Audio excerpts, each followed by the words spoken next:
Okay, so let's talk about two more aspects of web mining. One of them is about computational advertising, right?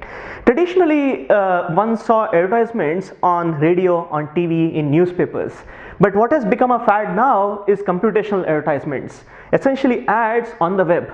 So ads on the web are of two types.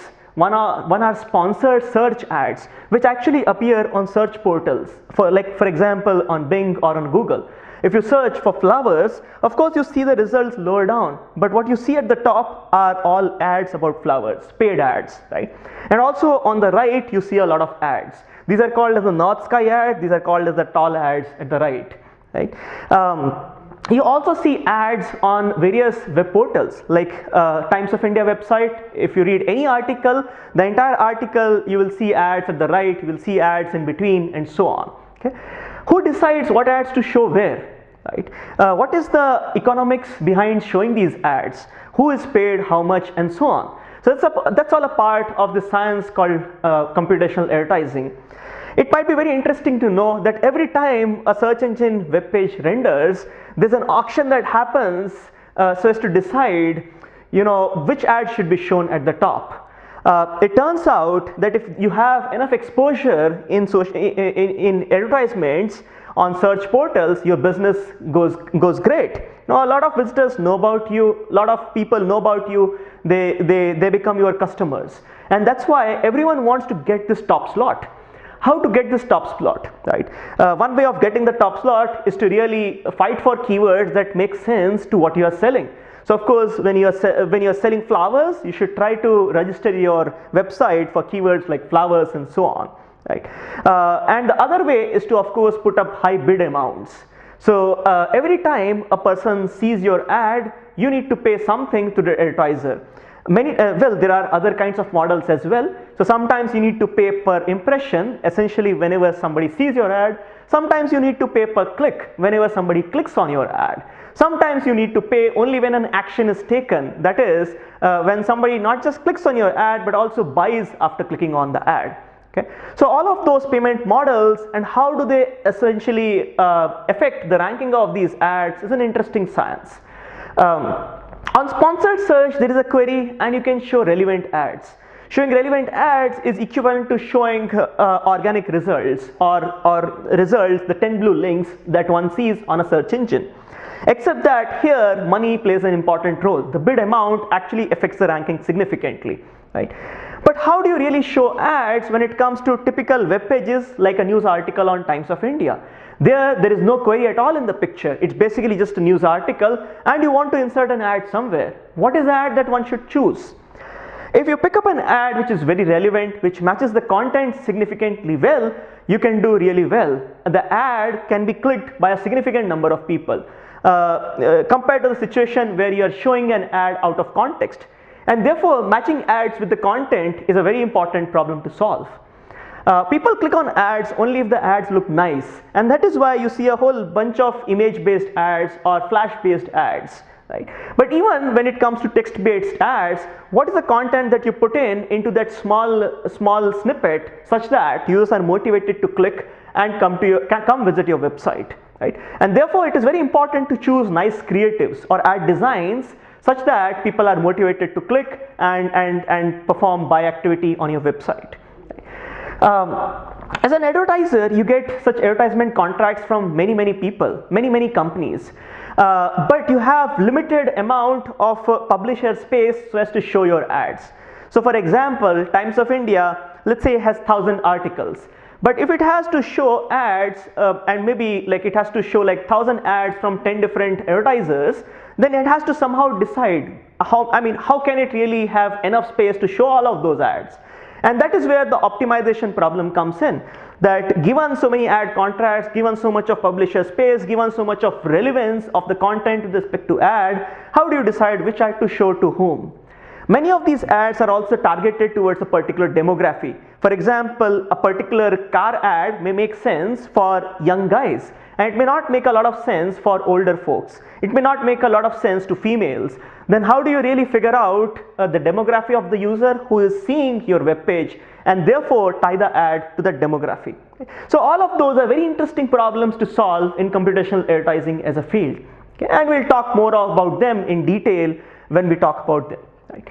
Another important point, or another important area in web mining is this area of mining structured information, right? And building something called as knowledge graphs.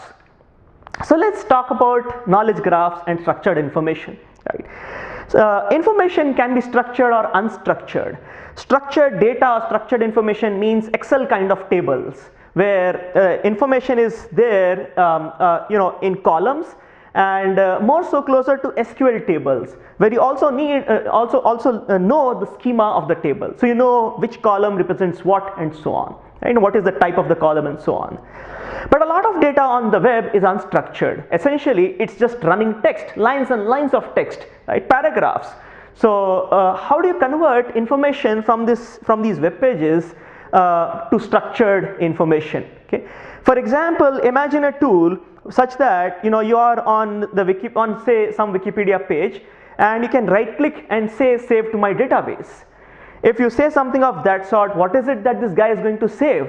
So maybe that particular web page contained a table of all presidents of the US. So can it automatically figure out that, hey, this table actually has a list of all presidents, it actually has the name of the president, the year when they were active, when were they born, and which party did they represent, and so on. So those are like the columns in your table, and the name of the table could just be presidents of the USA, and then it can save it to the database, right? That is the exact aim of mining structured information from the web. These information extraction systems really do this thing. Okay? Information extraction systems work at different levels. You might be just interested, say, in figuring out all those web pages which talk about states. So for example, all the states in the USA, or you might want to really figure out some very templatized information. For example, phone numbers of all restaurants in India. Where can you get that information from? For example, maybe you can actually download all of Zomato's pages and then try to run some sort of an information extraction system on top of them and look for patterns that represent phone numbers, right? But you could also look out for more complex patterns like addresses or ambiguous patterns with person names, company names, and so on. In the bigger picture, in fact, you might be looking to extract the whole bunch of tables which exist in those table tags in the HTMLs on the web, right?